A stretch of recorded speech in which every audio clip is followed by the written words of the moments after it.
I'm so honored to be holding the space for your first joint podcast interview together. Yes, we're glad to be here. Very excited to be here. Thank you so much for holding this beautiful space. You are my, I think, second guest from TikTok, specifically, from coming up on my FYP page and then just feeling this calling. Wow. There's a conversation that's meant to be had. So to start, take me to Bali. What happened in Bali? Yeah. So Cam and I met in Bali. We actually met at a bar called Pretty Poison. It's a really cool bar because it's a skate park and a bar combined. So it's got a bit of a bar area, then it's got a big skate bowl. And we met because Cam, myself, and Cam's friend, we were the three only people dancing in this bar. And yeah, we just kind of grooved together for the duration of the DJ set. And after that DJ set, we started chatting. Yeah, so this was in February of 2019. And that's when we first kind of connected. And then it was a few months after that we really started to hang out with one another more intentionally and kind of every day. And through that connection, one morning I woke up and I was like, Eli, let's dance on the beach together. And it was just some download that I got that night where I was like, that could be a fun experience to have together. And so we decided to hop on our mopeds, drive down to the beach and plug in our headphones and just play music and dance to it. And through that experience together, we were like, whoa, that was really fun and beautiful and expansive.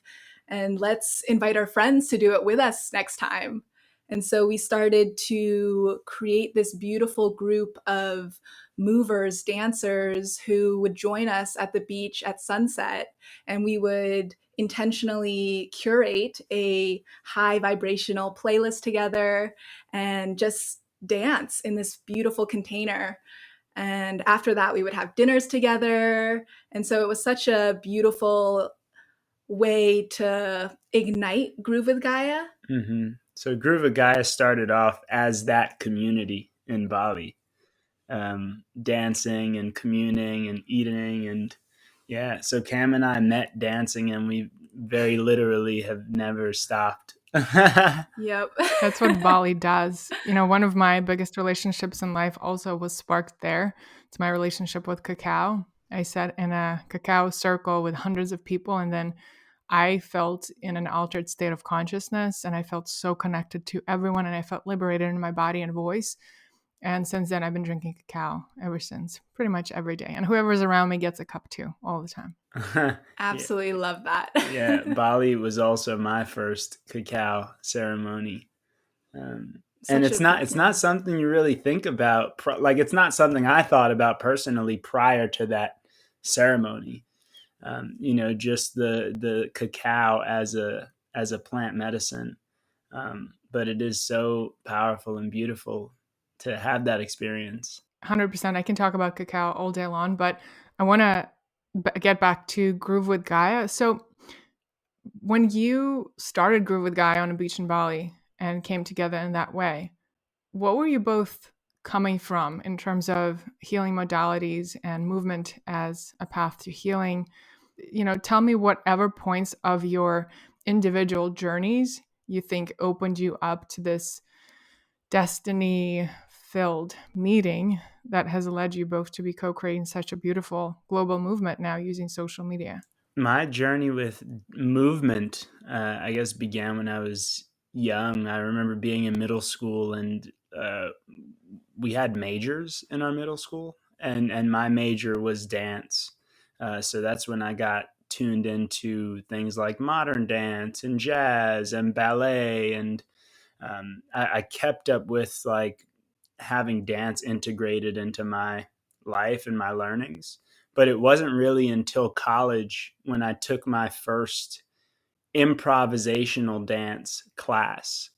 And that class really opened up my understanding of my body and my body's ability to move freely.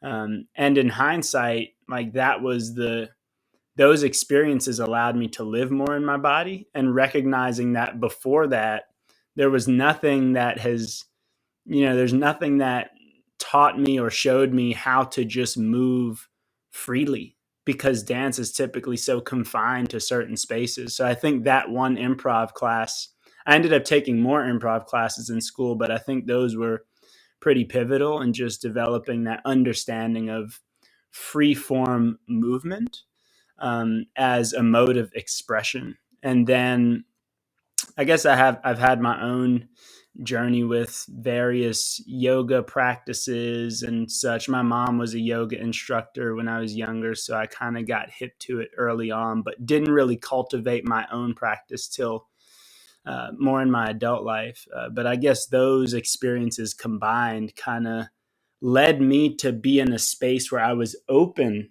to accepting Cam's invitation to dance on the beach. And for my experience with movement as a healing modality, when I was young, I had an auditory processing disorder. And so it made it very challenging for me to really process any audio information. And my mom is a dancer, and so she studied dance when she was in college and high school. And so she put me into I believe it was like an animal movement yoga class as a way to help process sound with movement. And that was the way that I kind of got more into my own body and really connecting information with movement.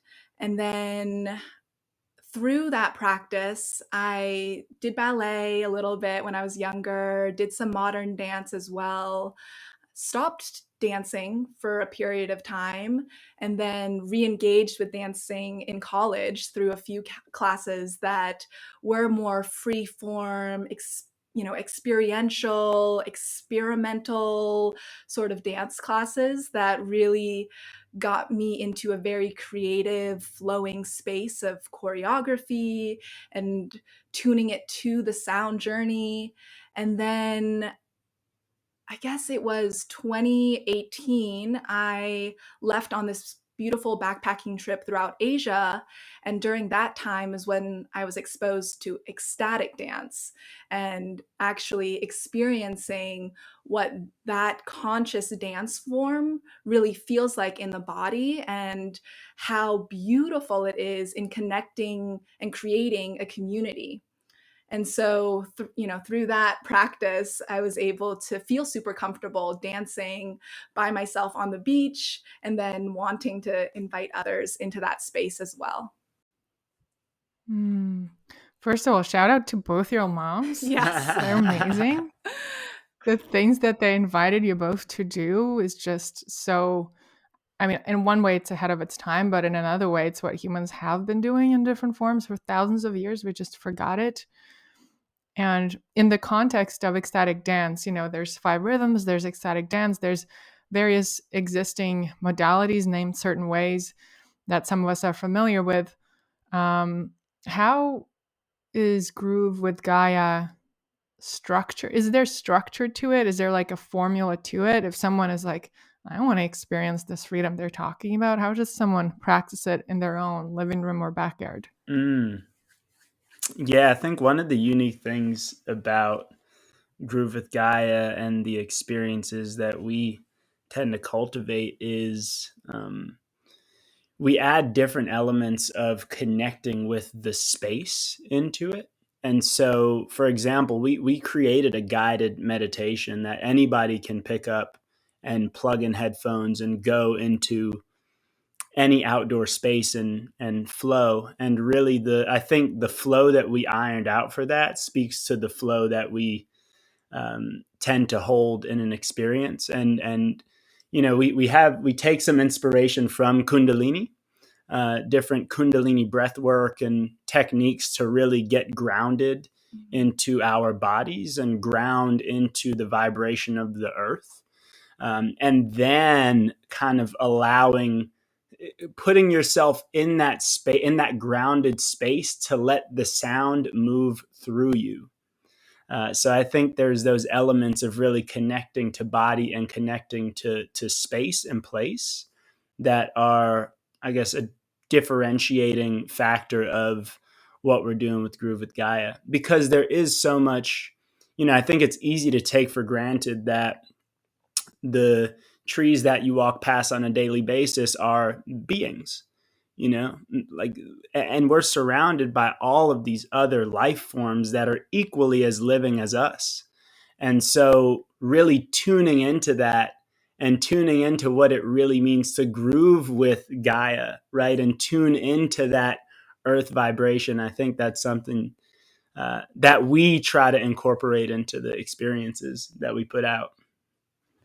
And it's been a while since we've actually hosted an in-person experience because of COVID-19. So we're actually also in this beautiful space where we are designing and creatively collaborating on what that first in-person Groove with Gaia experience will be. So I'm currently also finishing up my Ecstatic Dance DJ training with Sophie So Free and Ryo, who were or are DJs in Bali. So they would host the ecstatic dances at the yoga barn in Ubud. And so it's been really fun learning and mastering these skills around curating sacred sound journeys for people. And so, yeah, right now there are elements that we value and really feel like create this beautiful, transformative, healing experience for people. But we're also playing with new ideas and how to really explore what dance with natural elements can bring up for people. So yeah, we're having fun talking about different ideas right now, and excited to hopefully host a in-person dance soon, depending on the COVID-19 conditions. That sounds so exciting. And, the fact that in the meantime, you're working with what you have, which has been TikTok. And, when I got on TikTok, first it was about 2 years ago, and I posted one video, and I was just, everyone that was on my home feed was about 9 years old. And I just could not understand for the life of me why everyone's saying this is the future.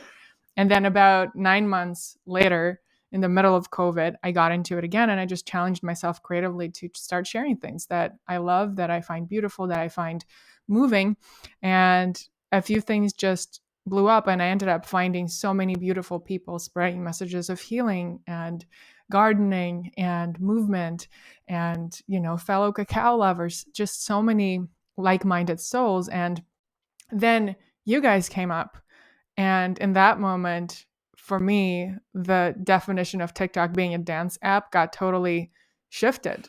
Because it's still dance, the way you're expressing a lot of your messages, it's still movement, but there's so many encoded messages of connecting to nature, connecting to yourself. What called you to start sharing it in short form video format and get on TikTok specifically? And also, at what point of that did the name Groove with Gaia reveal itself to you as its own being?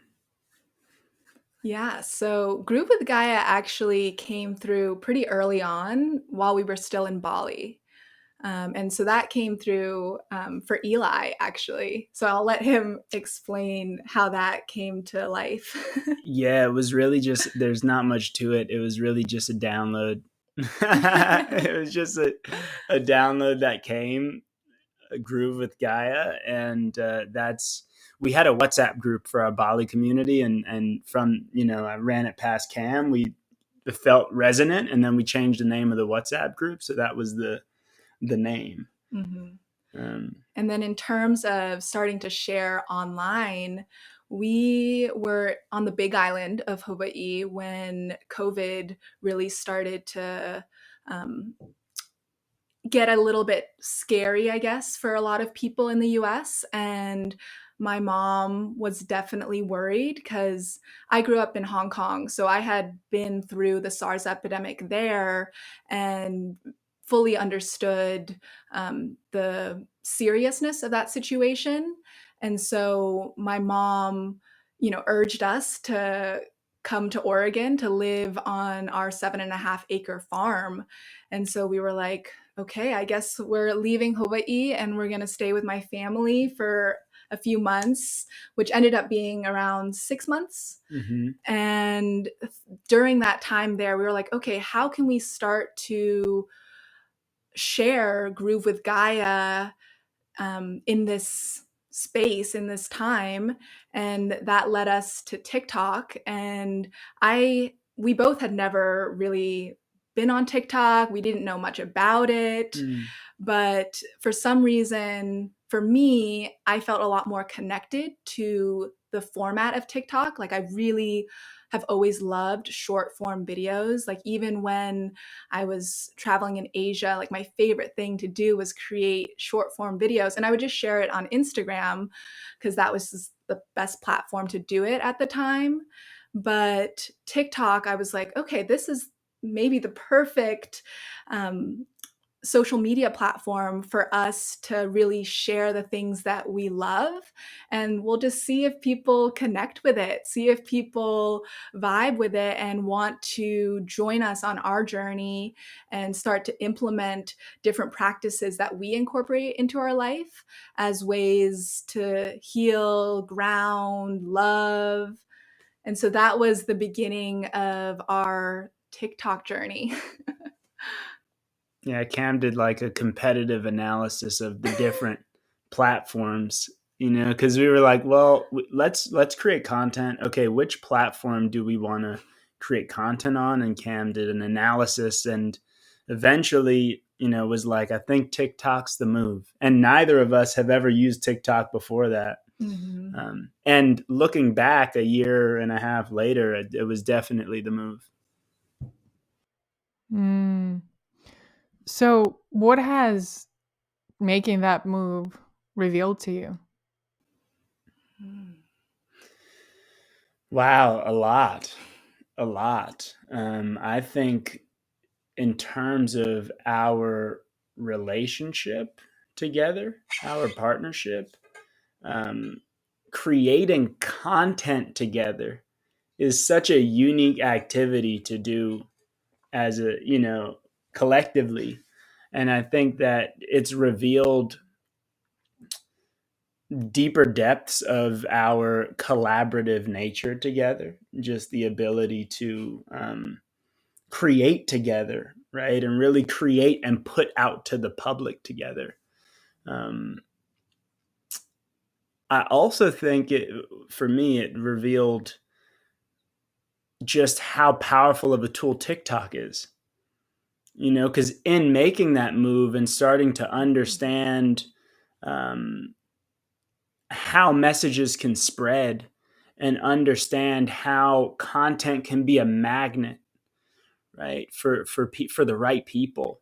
I think TikTok really revealed something that I think is quite transformative for social media and how we engage with content. Yeah, I think another thing that it really revealed to us is the power of collaborations with mission-driven organizations and conservation nonprofits. Through this platform, we've been able to do a lot of creative collaborations with amazing companies and organizations. Oh, bless you, babe. Thank you. And that has been so fun to see that our outreach is resonating with these companies who want to make meaningful change in the way that they present themselves, in the way that they interact with the world. And I feel so honored to be able to help share their messages as well and integrate it with the work that we're doing.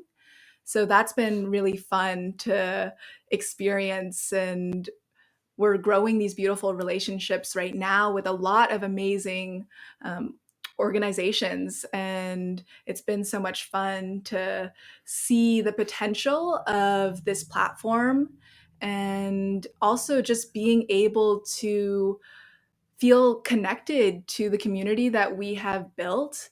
Like, we'll get so many sweet, beautiful messages that really fill my heart with a lot of joy and love, and it feels very impactful to hear those messages and to know that our content, our presence is resonating with people so deeply, and that it's allowed them to feel more connected with themselves, feel more connected with the relationships that they have in their life, feel more connected to Mother Gaia. And yeah, that's been such a gift. Mm-hmm. Yeah. Did either one of you think that you would become a conscious influencer? It was Yeah. never on my personal roadmap. I think Cam maybe has had more thoughts of it. I've had more thoughts of it, but I didn't think it was gonna truly become a reality for me. I think when we even just started posting on TikTok last year, I had a lot of fear. I was like putting so much energy into these videos and feeling like, oh, maybe people aren't going to care. Maybe people aren't going to want to watch these videos or connect with us. And I expressed that fear to my sister at the time, just like bawling my eyes out, just, yeah, feeling like fear was a big barrier for me at that time.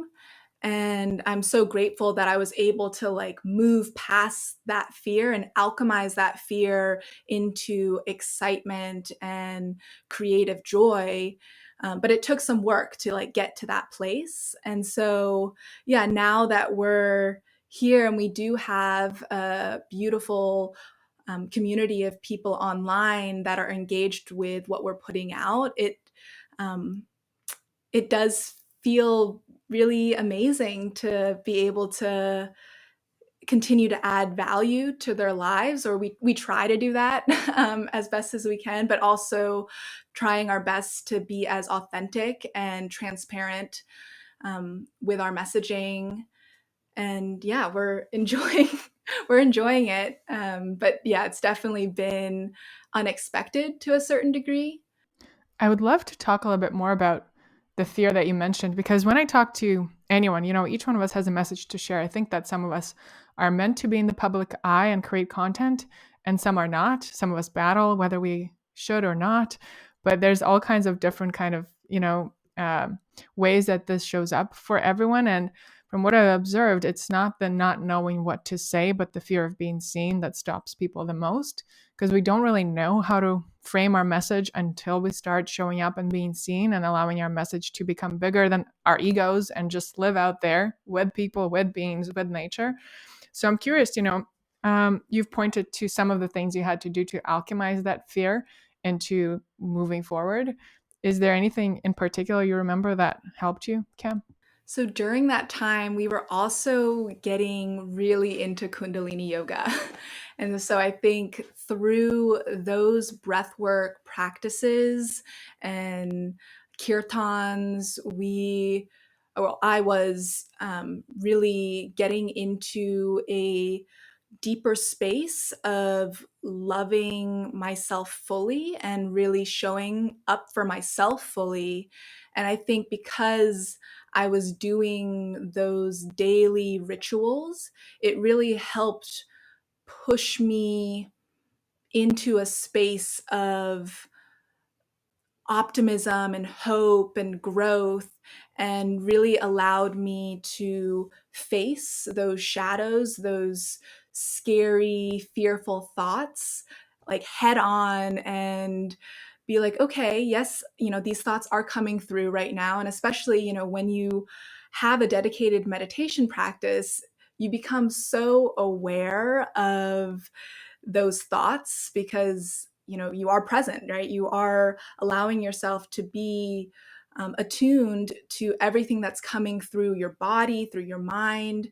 And so that presence made me face those more negative minded thoughts face on. And through more breathwork practices, through more experience sharing authentically online, I think I was able to let go of that fear because I was realizing, okay, this really isn't serving my practice. This isn't serving my potential and my growth. And so I was just at some point ready to drop it, and be like, okay, if I'm going to be sharing these beautiful healing practices with the world, I also need to really embody them within myself and live up to that.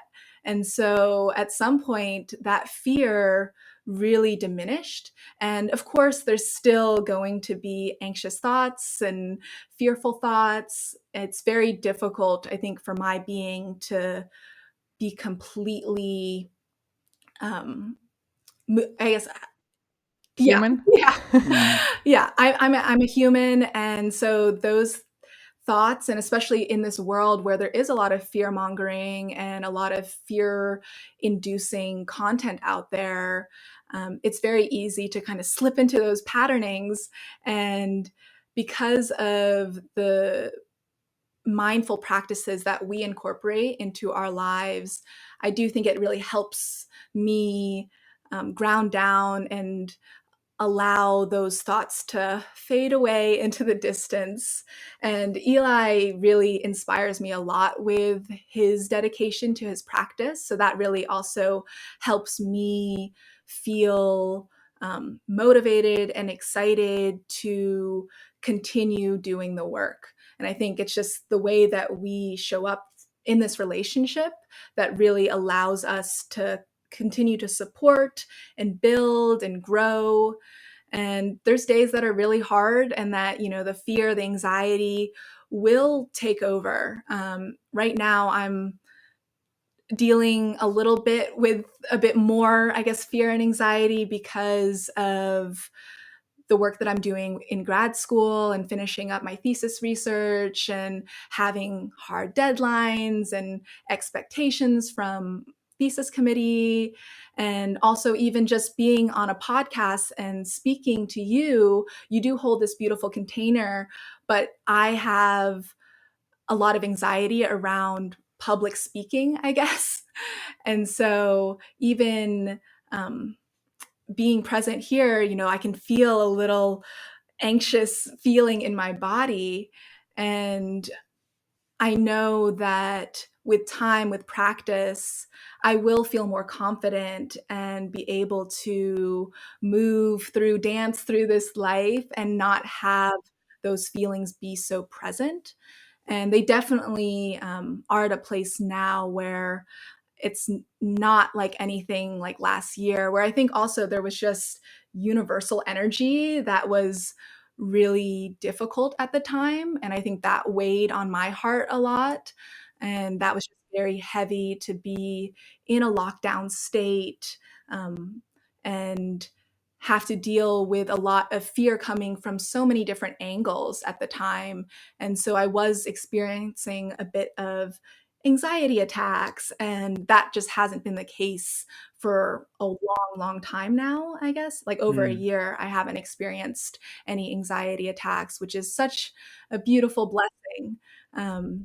But yeah, it's definitely part of the work, is just having a dedicated practice and ritual so that you're not trying to deal with those negative thoughts and fear in the moment. It's being proactive about preparing your mind and body to face those things in a conscious way.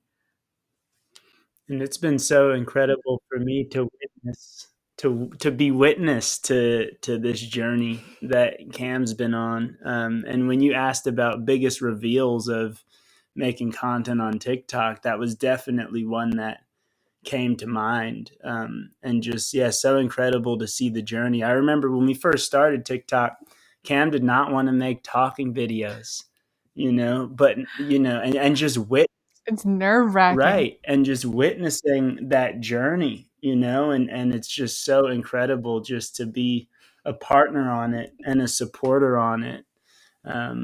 yeah, just hats off and kudos to all of it, and now here we are on this podcast together. First podcast. Yeah. Big breath to that. Breath of expansion. Yes.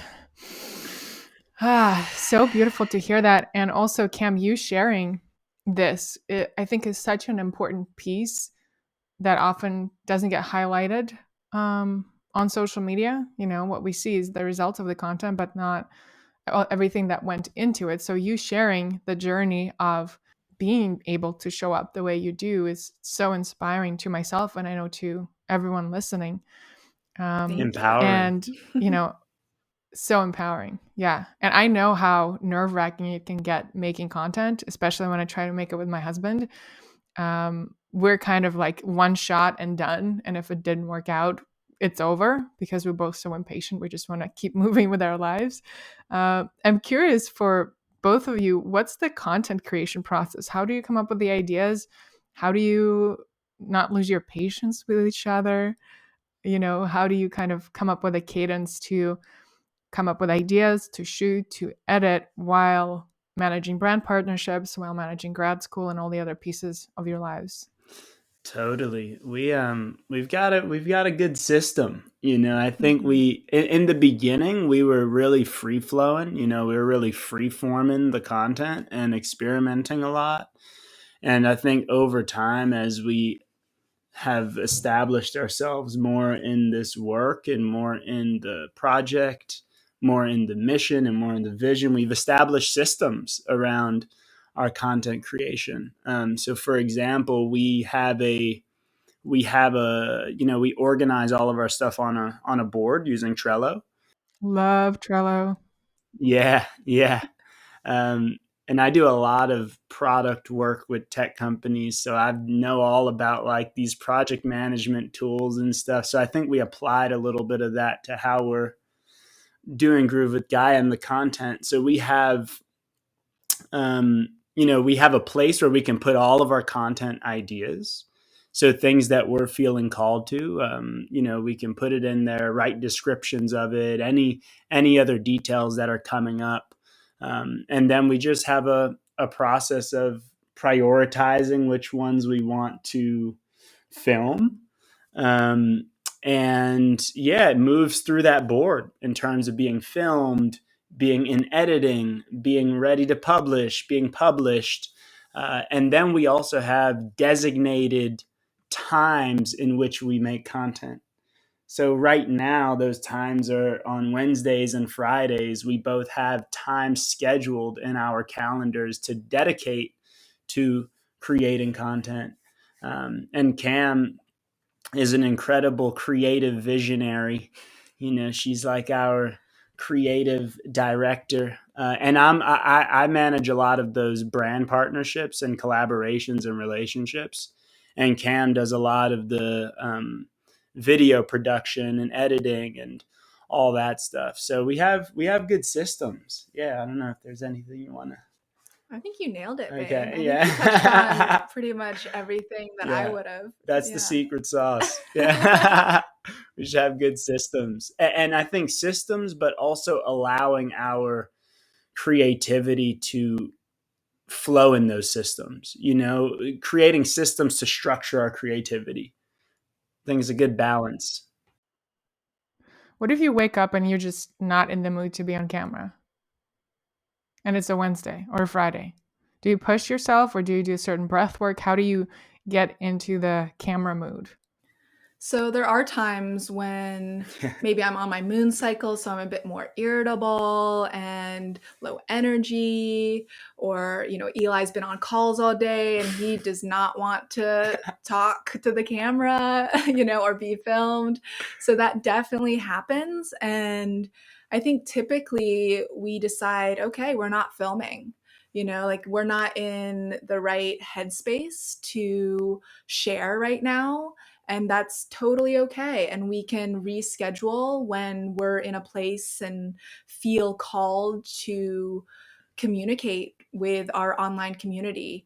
And that's typically what we'll do. I think there's some times where we will push it a little bit, but usually if we'll know and we'll be like, okay, it's not happening today. So let's just take our space. Let's just breathe. Let's relax. And that's all good. It's, it doesn't happen super often anymore, I feel like, or ever really, but there has been like a few times where we've definitely had to reschedule and be like, okay, I think another day when we're feeling ready to share, we will. Has there been a time where you shared something that you didn't think people in your community would enjoy and then it just blows up, that shocks you? So something that had an unexpected maybe reaction or the way people received it. I'm asking because in my experience, there's been times where I think through something and I think this is so incredible, this is so organized, this is such an incredible story I'm telling, and it goes viral. And then other times I come up with this idea and I think, wow, this is going to heal so many and so many are going to laugh and share it with their friends. And then I publish it and it barely gets any views. And that's when I know it was meant for me and nobody else. I'm curious what your experience has been with that. We've definitely experienced a lot of that as well, where, we get so excited and we're like, oh my God, this is going to be incredible. So many people are going to love this. And then it gets like a few hundred views. And it's like, okay, that one just did not meet our expectation. And I think with TikTok, it does feel kind of random, like what actually gets seen by thousands and thousands of people. And so at this point, I think we've dropped that expectation and we're just like, okay, we're going to authentically share what we feel like we want to share. And if thousands of people see it, amazing. If nobody sees it, okay. And we've gotten very comfortable with that at this point because yeah, it's very interesting how the TikTok and Instagram algorithms work. And we really can't predict what's going to do well and what's not going to do well in terms of reaching people. And I think recently, like one of our videos with Uplift was like a brand video. And that one was, very simple. It was just a one cut video of us talking about these standing desks. And we were like, okay, great. It's a decent video. Didn't really expect anything at all. And suddenly we like open up TikTok and it's at 1 million views. And we're like, what the heck? Yeah. And so that setup looked amazing. I definitely was one of the people who sent it to a few friends. I was like, I need this. Yeah, so that example of a video, we had no expectations that would reach so many people, but it did, and definitely caught us off guard. But yeah, there's a lot of videos that we put a lot of effort into that usually don't pan out in the way that we hope. And so we've gotten comfortable with that and just know that the content creation journey is about consistency and showing up, and it's not going to be a like linear growth experience where, especially not on TikTok. Yeah. It's, there's ups, there's downs, and throughout it all, I think the most important piece for us is just being ourselves, feeling called to share, and having fun creatively collaborating. Yeah. There's a lot of variables on TikTok, and there's no correlation between time spent making a video and the overall performance of that video. Zero. Yeah, it's really been a journey. Yeah, one thing that I've been creating content for over 15 years and doing it full time for about 10. So I've seen all kinds of ups and downs with something, blowing up on Instagram and then that account becoming not really that popular. And same with TikTok, videos that got 50 million views and then a video that has 500 views. And one thing that I've been learning along the way is to, like you said, enjoy the journey, but also remember that each piece that is coming through me and I'm saying yes to is because it's meant to be embodied. It's meant to be shared, whether the person who's going to benefit from it is my viewer, community member, or myself. Maybe that process was actually moving something within me that meant to be moved. And so this way, everything becomes part of the puzzle, even though sometimes it's wildly uncomfortable, especially when I'm in conversation with brands. And my last 3 videos got 500 views. I'm like, how do you explain this? But that's when I think in this new digital age, it's our important task as humans to not allow those external metrics to put value or worth or fully guide how we express ourselves and continue showing up. 100%. Yeah. And I think when Cam was speaking to the days that we don't make videos or it doesn't feel right, I think there's such an element of authenticity, right? It's like we have to be in that space for it to really, that's something we value in all the content we make is just authenticity. Is this really coming from a place of truth? And I think I resonate exactly with what you're saying. Like it's about just being consistent with that truth and with that creativity and not letting those metrics define it. 100%. So from that place, how do you decide what brands to work with? Because you worked with some really awesome brands, including Uplift Desk and Avocado Mattress. Kind of what's your, first of all, how did it come through? Did you start reaching out to brands or did they start reaching out to you at a certain point? And how do you tap into what's in alignment to take on? Yeah, so we a little bit of to the first question, it's a bit of both. So we get reached out to by a good number of brands and organizations, and then there are times when we also feel called to collaborate with organizations and reach out to them. And the folks that reach out to us, we say no a lot more than we say yes to things these days. Um, and really that vetting process is, does it align with our values on, what is going to create a better future for generations to come? What is going to, what do we feel the world needs more of? And what are conscious swaps? Because it's like people are going to get a bed anyway, right? Or people are going to, get a desk anyway, right? What are more conscious swaps, and how can we bring those more to the forefront? So we do take a lens to every company that comes through, and we're not afraid to ask them tough questions. If they reach out to us and they want to collaborate and they're like, okay, well, we're a social enterprise, we work with these communities, and we're like, okay, well, how much is the community getting? How are you working with those communities? Where is it sourced? We're really going deep and really figuring out whether it truly aligns with us. And we always, in 9 times out of 10, we're like, yeah, we need to actually try this first and really see if it's something that we will integrate into our own lives and get behind before we'll even think about promoting that externally to our community. The reason I say 9 times out of 10 is because it's hard to do that with like an avocado bed. We can't like try it and be like, maybe. But yeah, so to the first question, we do a bit of both. And to the second question, yeah, that's a little bit of the process. If there's anything else. That sounds yeah. right Mm. And I love that you bring in those deeper layers of, it's not just the content you end up making and your values aligning with the brand, but those questions that you ask in the process to the brand might end up making the biggest internal difference that dictates everything about how they make products and sell them. Totally. So thank you for doing that. Thank you for courageous Thank work. you for acknowledging that. And Cam's, so much of Cam's work and background, in addition to being an incredible creative, she's also this incredible scientist and conservationist.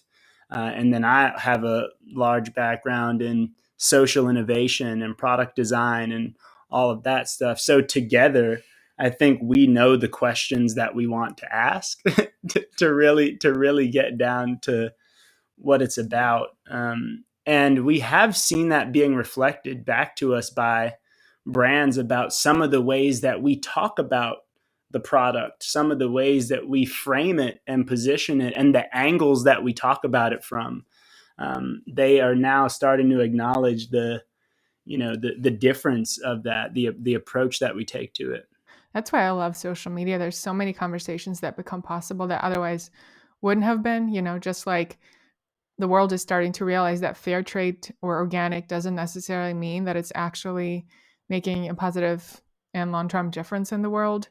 And the words like regenerative farming and biodynamic are starting to become a thing. It makes me so happy. And I know that for both of you, regenerative way of living and doing business and showing up in the world is important. So what does that mean exactly? Because there's so many ways we could look at it.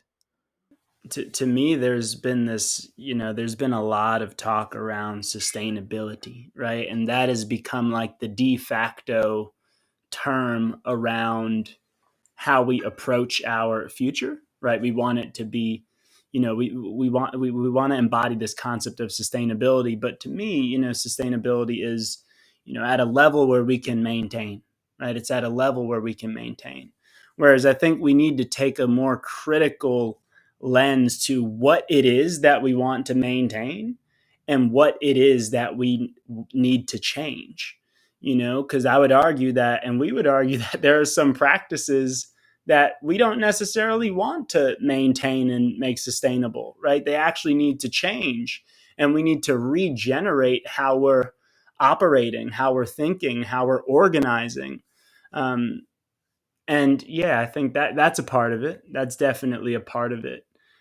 And I think regeneration just speaks to that ability to kind of go through that cycle of of life consistently, right? Birth, life, death, rebirth, birth, life, death, and the ability to regenerate. So to us, I guess it's a more true word of what we see that future being, what we see that ideal future being. Yeah, and within my work, so I'm currently in a master's program in the Department of Natural Resources and Environmental Management at University of Hawaii at Manoa.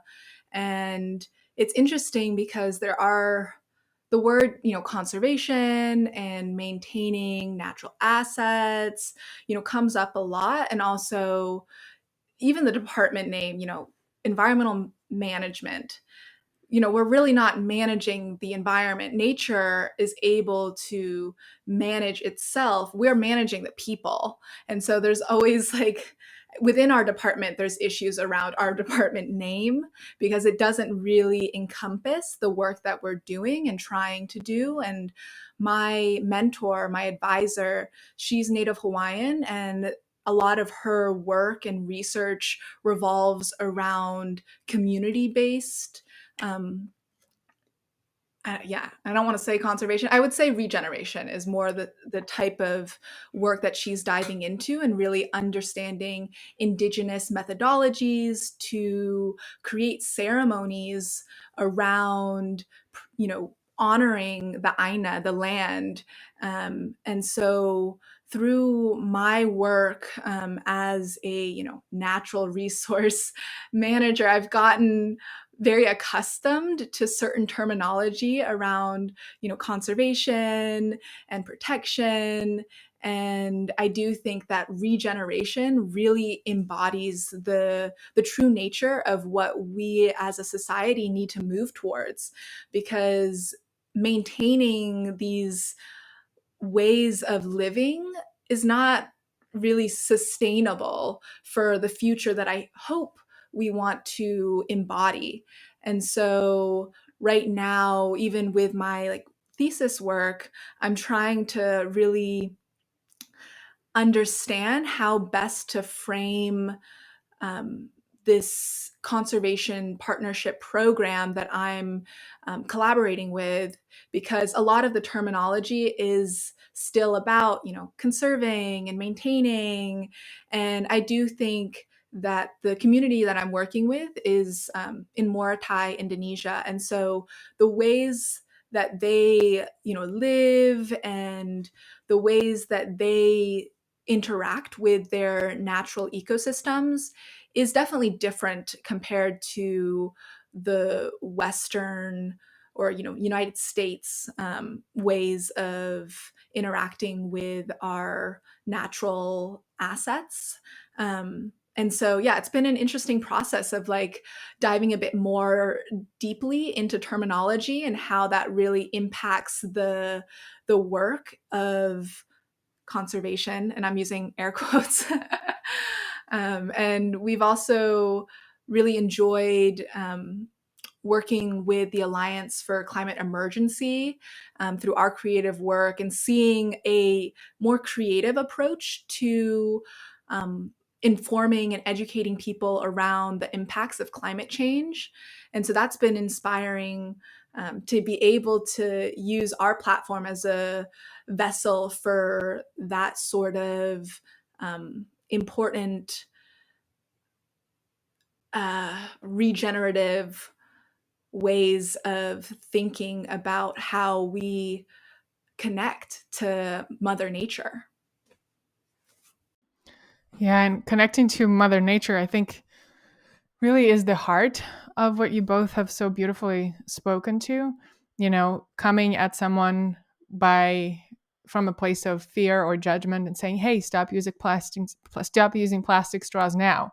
Or even now, we're finding out that canvas totes apparently take so much energy to, repurpose or go into the garbage landfill. Like, there's just takes so much energy.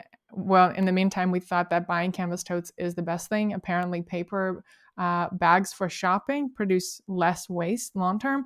There's just so many things we don't even know.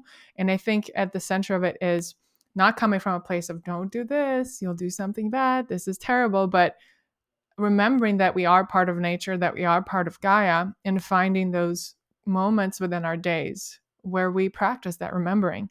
So you both have pointed to some of the rituals, and Cam, you just brought in the word ceremony, and I know you've talked about plant medicine on your TikTok. So I'm curious, what are some of the specific ceremonies, rituals, relationship with plant medicine, whatever that might look like, that are part of your lives that fuel all of the things you just spoke to? Great question. Yeah. There are for me, there are definitely, medicines that have had very transformative impacts on my awareness and myself and how I see myself and view myself and operate and know myself. I think through my work with certain medicines, I've really been able to know myself and love myself. And yeah, I guess one of those medicines is cannabis medicine, right? One of those medicines is psilocybin mushroom medicine. One of those medicines is Mother Ayahuasca, Father Iboga, Grandfather San Pedro, and then other animal medicines as well, such as bufo medicine, which is a toad, frog medicine, which Cam and I actually had our first encounter with frog medicine not too long ago. And that was very, very clearing. It was very clearing and cleansing. It's like defogging. It kind of reminds me of when you spray the windshield wiper fluid and wipe the stuff. And you're like, wow, I can actually see the road now.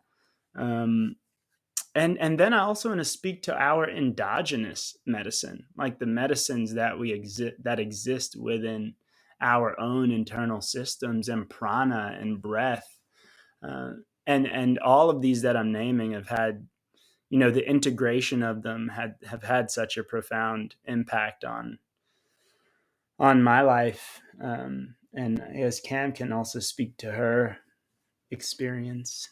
So, yeah, I have not had as much experience as Eli with certain plant medicines like ayahuasca, San Pedro, all of those I have not experienced. But yeah, I could share a little bit about kambo, the frog medicine that we had a few weeks back. And yeah, one of our friends, he's a kambo practitioner, and he really created a beautiful space for us to experience the medicine. And um, before even going into that ceremony, I had written out all my intentions for wanting to um, experience kambo. And I knew through listening to other people's experience with kambo and just getting a deeper understanding of the medicine that it's so powerful at really letting go of all the things in your life and patterning and conditioning that is not serving you at this moment. And so I went into the ceremony having already intentionally like written out all the different things that I was ready to let go of and just release. And so with that ceremony, it was very interesting too, because one of my fears around the ceremony was that I really don't like um, vomiting. Like I'm not, I had like this resistance to wanting to purge. And when he was setting up the space, I don't know what it was, but he said something, and this childhood memory came through of when I was at my grandpa's house in Ohio, and I like projectile vomited on his carpet in the living room. And it was, I got a lot of shame and like not, yeah, the reaction towards that was not great. And I think because of that experience, I like closed, like I was like, okay, I'm never, vomiting ever again in my entire life. Like I can't go through that humiliation again. But that memory, like I had not thought about that in so long. And for that to come up, I was like, oh, okay, I see why I have this resistance towards wanting to purge or, having that purging experience. And as soon as that memory came into my mind, I was like, okay, I'm ready to purge now. I know why I have that resistance and I'm ready to break through. And during the ceremony, I danced a lot. I moved. I felt the heat that came through with the frog medicine, and I purged. We both purged quite a bit, but through learning about other people's experiences, so many people said it was the worst experience of my life. And that was kind of the narrative around it. But for both of us, we didn't experience that. Like, I think we were both so ready to trust the medicine that when it was time to purge, it happened. And it was just a full release, and it didn't sit in our bodies for too long and create really uncomfortable, nauseous feelings. It was just like, okay, let go. And we did really just trust the medicine. And it was such a beautiful experience to go into ceremony together. Like that was the first time that we went into ceremony, or a very specific medicine ceremony together. And so that was a great healing journey for the both of us. And then in terms of cannabis, we actually had a TikTok video around cannabis medicine, and we do really honor the marijuana plant. But it's interesting, since that since the kambo ceremony, we have not actually had any desire or longing to smoke cannabis. And so we've been just in a sober state, no other plant medicines or animal medicines for about a month now. And it feels really beautiful, to just integrate those learnings and be in this high state of consciousness and experience life through a very clear lens. And yeah, not feeling any desire to engage with those other medicines at this point in time. And I think, yeah, one of the most important things with any of those plant medicines is the integration, right? The medicine is only as effective as the integration. And this is like a video that we actually just filmed. Yeah. So that will be coming out on our TikTok soon.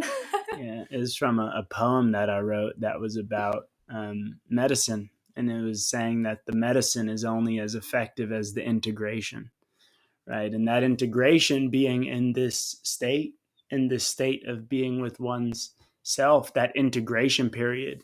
It can't just be medicine, right? It's like it's only as effective as how you integrate it. And yeah, it's been beautiful. And the last thing I'll note is the grandfather tobacco we experienced together with Hape. And I think that tobacco gets such a bad rap in general because it's so associated with cigarettes. But tobacco has such a rich history of usage and such powerful medicinal effects that I feel like just wanted to make anybody listening aware of that, because tobacco is not just cigarettes. It's not just what we see in the stores and in packages, but there's so much more. It's like to comparing it. sacred cacao grown in, permaculture and served with love in a ceremonial context, comparing that to a bar of Cadbury chocolate. Exactly. Totally. Exactly. Yes. Yes, and I do think that these medicines deepen the connection to ourselves as earth beings. Because when you think about what it means to interact with cannabis, what it means to interact with ayahuasca, what it means to interact with the fungal kingdom, there's an interaction there. There's an interaction. There's a communication there with not only the biological properties, but the spirit of the being as well. So in that sense, it's definitely broadened that sense of earthliness by being able to connect with different beings in that way. So beautiful. Thank you both for sharing so openly. And I just also want to add a disclaimer that we're not advertising any illegal substances. And this is a personal choice that is important to always do in a safe context under supervision. And it's not for everyone. And also, we can get to those places without any substances. And I've been there. I know you both have been there. And it's possible. Yeah, we just want to share that we fully endorse what you just said. That, yeah, it's totally a personal journey if you choose to want to partake in plant medicines, and also making sure that you create a sacred container that feels safe, that feels supportive. That is very much an important aspect of engaging with these medicines. Did you guys feel how when Eli, you started sharing about your experiences, and then Cam, you took over, like a spirit of that entered the space? I just could see it enter the room you're in, and I could feel it enter my being, and I was like, "Oof, okay, rotating Yeah. always guided." Like Source speaks to us in ways we can understand, and I think those substances are some ways that make sense in our human brain, and that's why we are open to receiving those messages. And it's so profound. I had a recent journey myself, and it was with a chemical substance, not a natural occurring consciousness medicine. And for me, it was just the direct connection to source. And I made some voice notes I've been listening to, and it's like, who is talking? It's like someone is just dropping things into my being. I translate them into human language, and then I'm saying them out loud until they click, until I understand them. And one of my learnings was that I'm a caterpillar. I was watching a caterpillar kind of just go on these rocks, go zigzag, zigzag. And I'm like, I wanted to scream at the caterpillar and say, hey, if you're trying to go there, just go directly. You'll get so much faster. Like, what's wrong with you? Come on. And I couldn't, because I don't speak caterpillar, and there's no way I can knock on the door and be like, hey, I can help you. And we do the same. I do the same with myself. That's when I realized I'm the caterpillar. I'm meant to take all of the lefts and rights and backward, because there's something along the journey I'm meant to process and integrate and receive and share. And if I just keep trying to get somewhere, that loses its whole point. And it's such a simple message that we hear so much, but I really felt it by seeing myself as that caterpillar. And that's one of the gifts of working with those medicines and having access to integration practices like movement or meditation or cacao, is those messages just keep coming, don't they? Mm-hmm. Definitely. And whether you speak to it directly in content or not, it just like becomes part of our being. And those who also work with it, they can pick it up. They're like, hey, and that's probably, whether you both were already working with plant medicines when you met in Bali or not, there was like a part of that source, that being, that just like, bloop, let's get those two together right now. And that's actually the piece that we didn't yet get into, that I would love to get into before we wrap up, is, you got together, movement got you together in Bali. So how from there did you end up in Hawaii in the first place? And were you both consciously calling in this kind of partnership at that point? That's a great question. That's a great question. I think you should tell the story about the film. The film that we were supposed to be in. Oh, yeah, that's pretty wild. Yeah. So I had a friend in Bali named Mina, and I met Mina because she came to a gathering that I had at my place in Canggu, and Cam separately also knew Mina, and Mina is a filmmaker, along with her former partner Noel, and they were going to make a film about two people. I guess two people's journeys intersecting in some way, shape, or form. I don't remember the exact context of the film, but they had two people in mind to star in that film, and it was me and Cam, and that was before we even knew each other. We hadn't even met yet. We hadn't met yet, and we both knew Mina on very separate accounts. And she was very hell-bent on that it had to be us in the film together. So yeah, I mean, I might have been calling in partnership.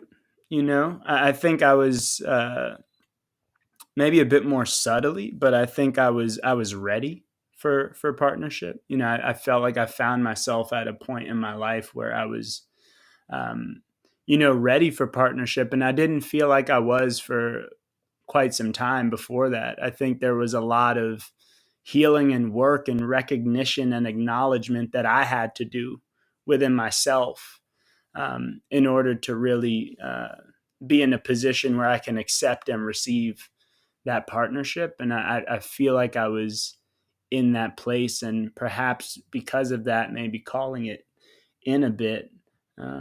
And yeah, we ended up in Hawaii. Well, do you want to speak to calling in partnership or not? Yeah, I'll speak to it a little bit. Hawaii.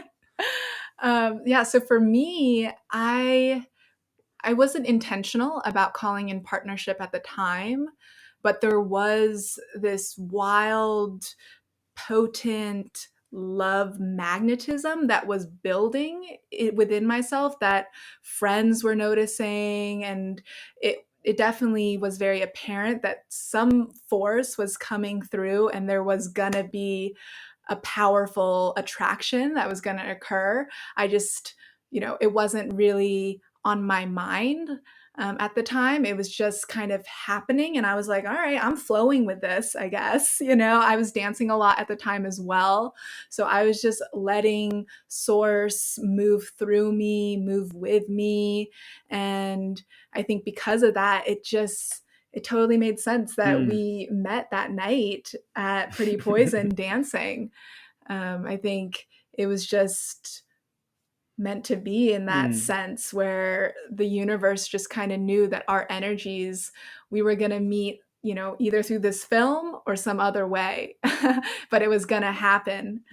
And then I remember I had to leave Bali to head back to the US in May of 2019 for my sister's graduation from Wesleyan University. And so I remember Eli being so intentional about saying like, hey, like, I know you're leaving, but I want to make sure that we see each other again. You know, I want to make sure that we continue this relationship and this growth together. And so through that intentionality, I was like, okay, let's figure it out. And he had a cousin living in LA and I was heading to Oregon. And so he was like, okay, I'm going to go to LA and produce a rap album with my cousin. And then I'll road trip up to Oregon. And there was also a friend's wedding happening in Oregon that summer. So I was like, you know, you can be my +1 to this wedding. And so we made it this beautiful time together where we, spent time in Oregon, and he got to meet my family and friends. And then we actually road tripped down to LA with his cousin, Josh, and spent 4th of July together. And then after that, that really solidified that we wanted to be in each other's lives and that we wanted to continue this relationship. Maybe it solidified it for her. I already knew. Yeah. He already knew.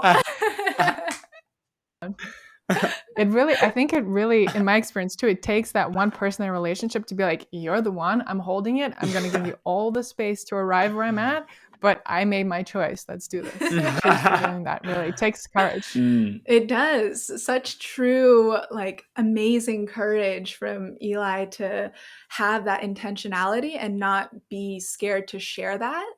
Because I think a lot of times people are a bit scared to be so open and vulnerable with their feelings. And Eli was not at all. He just like laid it out there. He's like, this is how I'm feeling. If you don't feel that, that's totally okay. But I would love to be able to foster this relationship in a deeper way.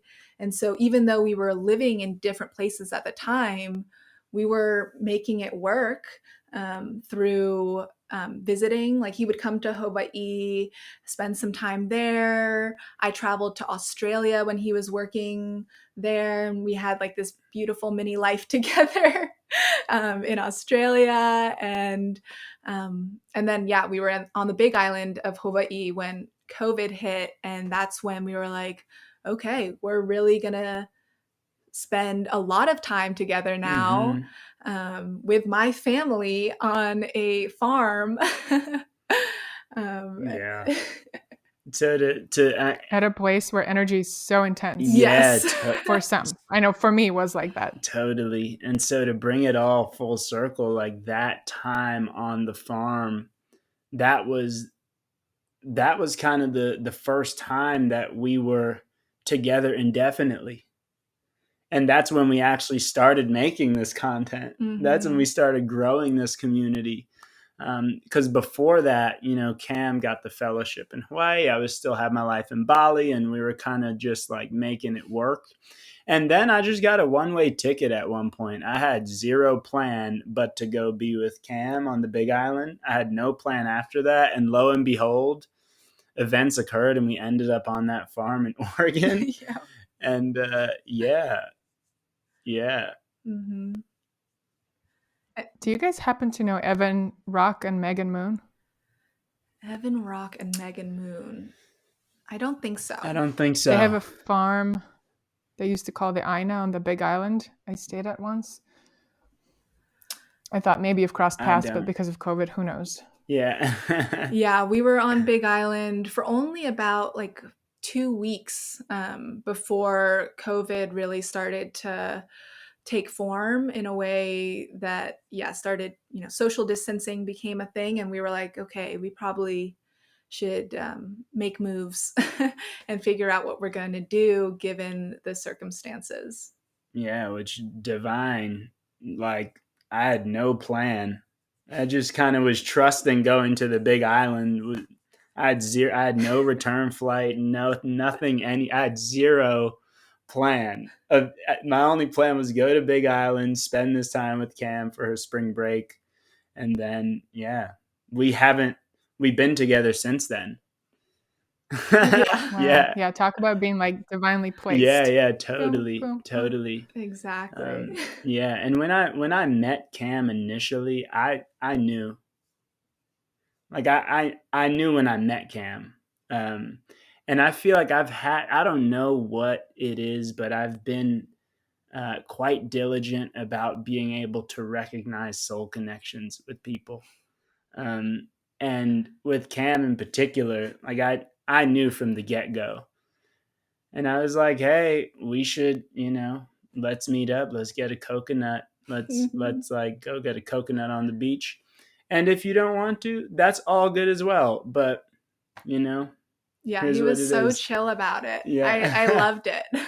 I was like, yeah, he was the way that he approached like the conversations and the interactions that we had, like there was intention, but there was also this like laid back, like, yeah, if it feels right for you, cool. If not, I'm doing my thing and Mm, enjoying life. But it would be beautiful to, surf together and eat breakfast together or different little things.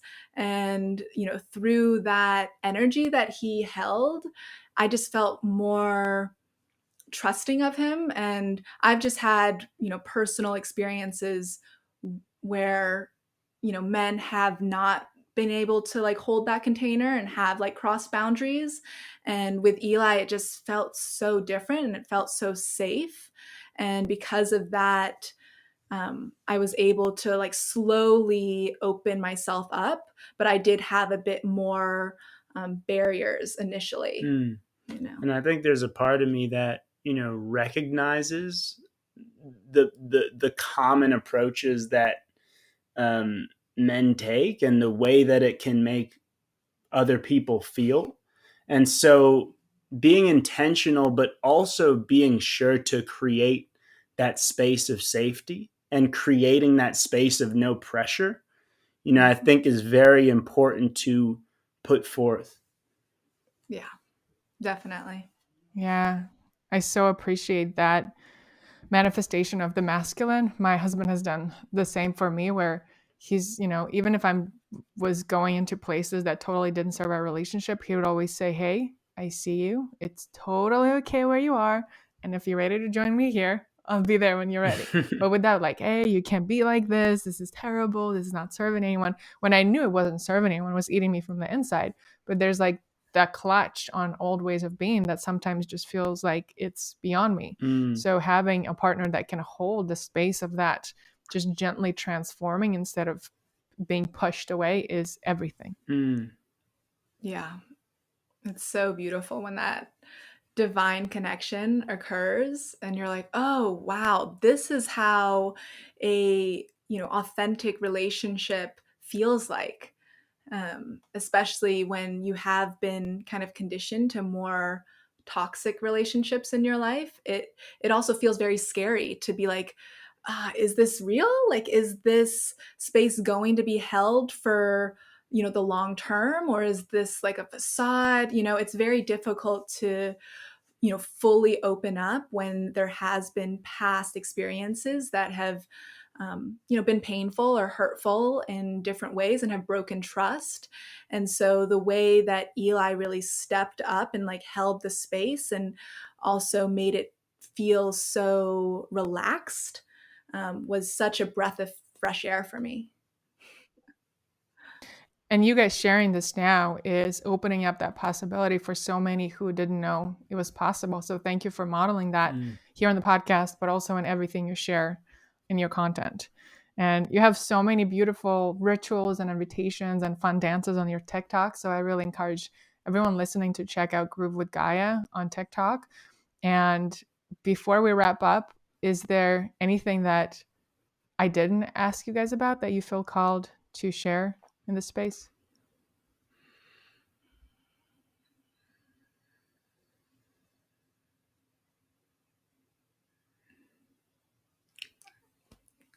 I'm feeling pretty complete.